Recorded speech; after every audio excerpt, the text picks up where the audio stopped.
You want to say hi? Okay. Say hi, guys. Hi, guys. Say, welcome to my channel. Are you ready for mommy to have a baby? You want me to have a baby? Coco. Huh? Coco. What do you want to name the baby? Coco. Take your hands out of your mouth. Coco. Don't mind him. He'll probably be popping in and out of this video just because, well, I am trying to film a video while he's still awake. And I do have a video for him playing back there, but of course when the camera's on, he just wants to steal all the limelight, huh? You just want to steal all the limelight. Are you excited to have a little baby? You want mama to have a baby? Coco. What do you want to name the baby? Coco. No, not Coco. First he was saying kitty cat, and now he's been saying Kiki. So, I don't know. Maybe we're going to have to name the baby some type of a name to where he can just call the baby kitty cat or Kiki. Huh. So if you've been following my pregnancy journey, you have seen the last pregnancy related video that I posted, which was our gender reveal. And if you haven't seen that yet, pause the video right now and go watch that, because I'm going to be referring to the baby as what the baby is now that I know what it is. And so I just don't want to spoil it for you if you had wanted to see the gender reveal before I start referring to the baby as what it is.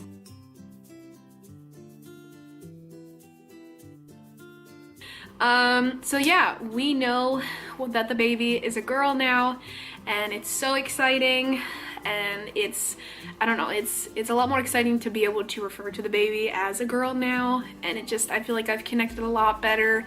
If you've been pregnant and gone through all of this, I think you can understand what I mean when I say that, like, well, I guess even if you've been a dad or whatever and you find out what the gender is, I feel like you can connect more with the baby, or I don't know. Hopefully you know what I mean. If not, I'm just a weirdo.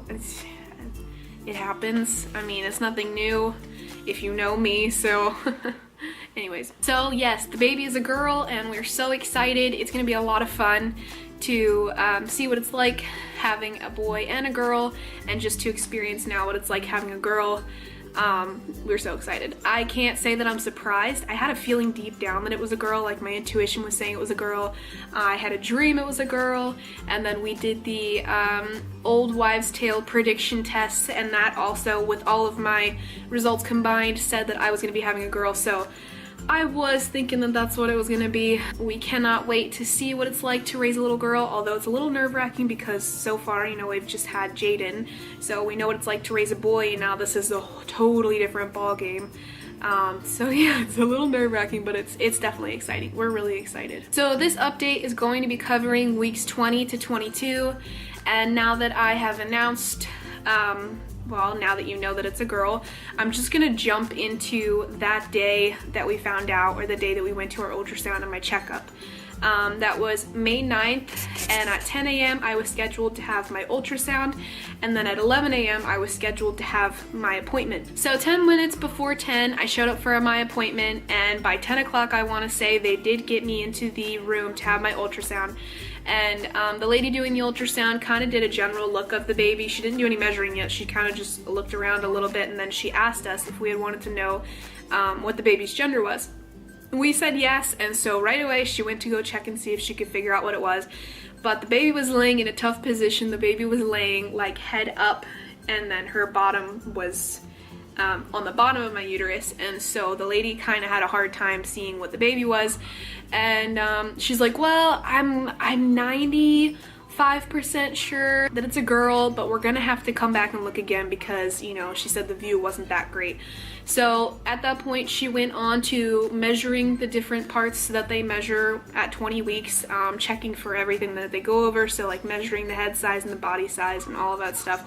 And then she tried to go back to see if she could look at what the baby was again.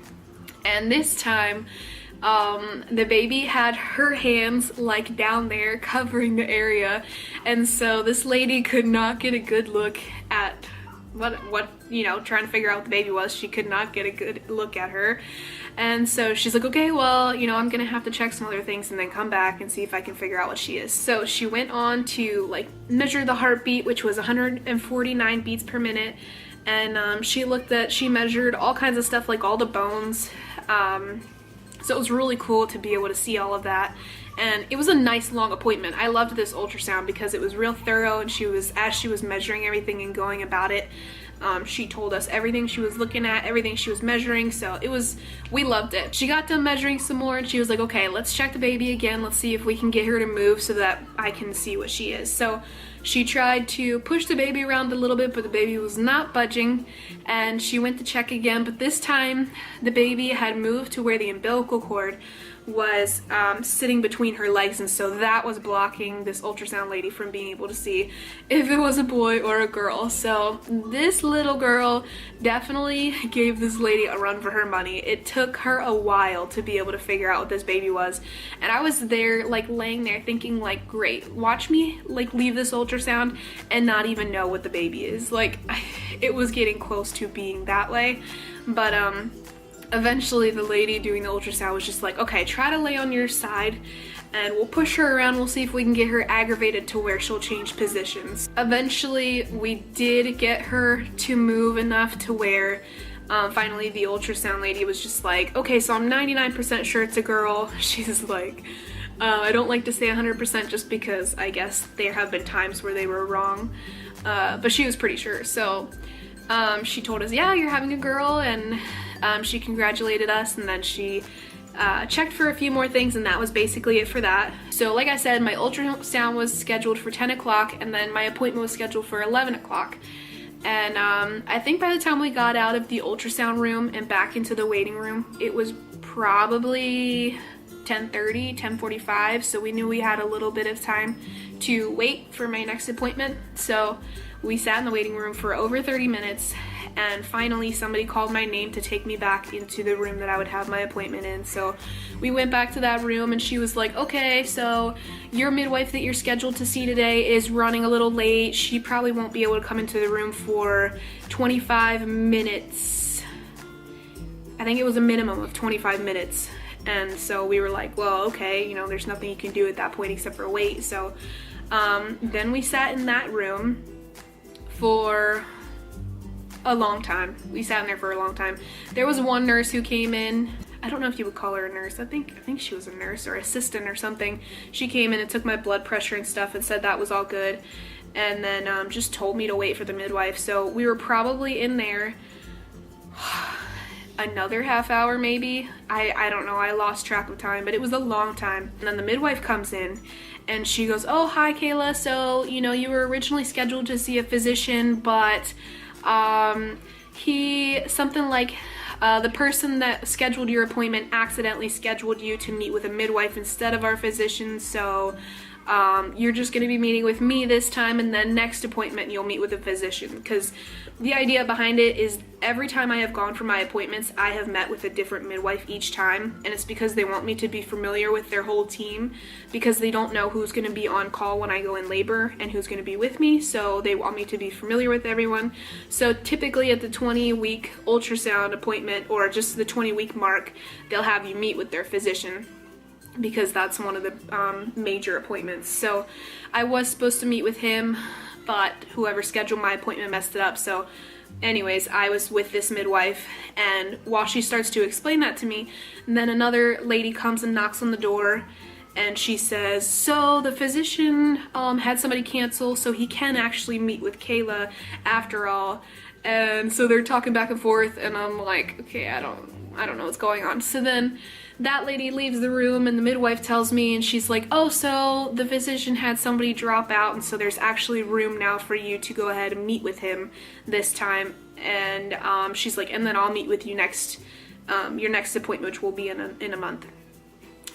So they moved us to another room, and during that time, I think the physician was already in another room meeting with somebody, so she's like, okay, it'll be a few minutes before he gets in here, and we had to wait again. I was thinking it would be just like 10 minutes till he got in there, but I think it was closer to 15 or 20 minutes till the physician came in. And we were so tired at that point, tired of waiting around, just wanted to get it over with, and so we met with him, and he basically went over the ultrasound results, said everything's looking good, baby's looking good, measurements were all perfect. He said the heartbeat's good, like everything was really good. I did ask him about my placenta previa because at my 12-week appointment, I think it was, when I had my first ultrasound, I was told that my placenta was lying really low, and they said typically it would move up your uterus as your uterus walls grow. But it was something that they had wanted to check for again at my 20-week ultrasound just to make sure that it had moved up. And so I asked him about that, and he said that it did move, and so it's no cause for concern anymore. So other than going over my ultrasound results, there wasn't a whole lot that this physician was talking to me about other than my options for labor, which I will probably discuss in more in-depth in another video, but he just kind of talked more about yeah, my options. For those of you that don't know, I had Jaden via C-section, so this time around I wasn't sure if I was going to try for a VBAC or go for another C-section again, and so this physician kind of went over the pros and cons of choosing either a VBAC or trying for a VBAC or doing another C-section. So I want to say that the whole time that the physician was in the room, it was probably a max of like 15 minutes and we were out of there. So it was a super short appointment, and so we spent the majority of the time just waiting in the waiting room, waiting in the other two rooms, so it was insane.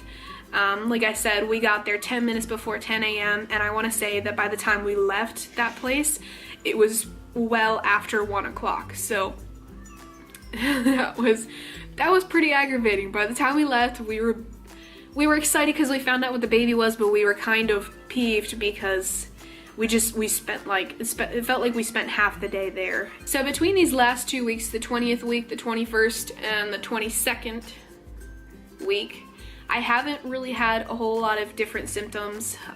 Nothing new has really popped up.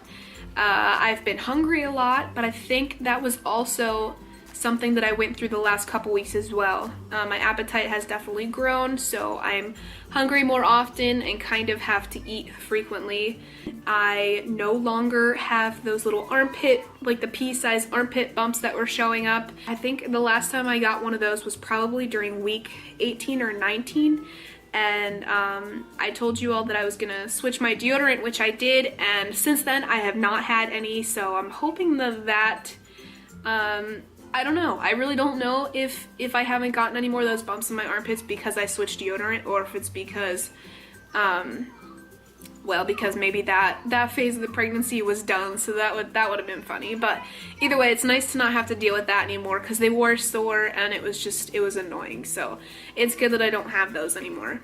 I haven't been sleeping the best, but I think that's also something I've been going through over the last several weeks as well. As I'm starting to get bigger, I just feel like I get uncomfortable sooner when I'm trying to sleep, and so I do toss and turn a lot. But other than that, this baby loves to be super active at night, and it will wake me up. I think it was like 2 or 3 nights ago, I woke up at 1 o'clock. I'm not sure exactly what woke me up. I don't know if it's because I had to toss and turn or what it was, but when I woke up, I realized she was kicking and hitting and like flopping all over the place. And that alone kept me up from 1 to 3. From 1 to 3, I was up because this baby decided it was like the best time to do somersaults and dance and gymnastics and cartwheels. I don't know, but she was going nuts. And I was up for 2 hours. I couldn't believe it. I was like, I thought I would be able to just like fall back asleep and kind of just, I don't know, I thought I would get used to it, but I did not. I don't know, it's good and it's bad. I love that she's so active, yet, I mean, I missed out on sleep for 2 hours, so I don't know. Yeah, I don't know what to say about it. It was a little tough. I was definitely tired the next day, that's for sure. But yeah, that's gonna be it for this video. I hope you enjoyed it. If you did, don't forget to give it a thumbs up. Go ahead and leave me a comment down below and subscribe.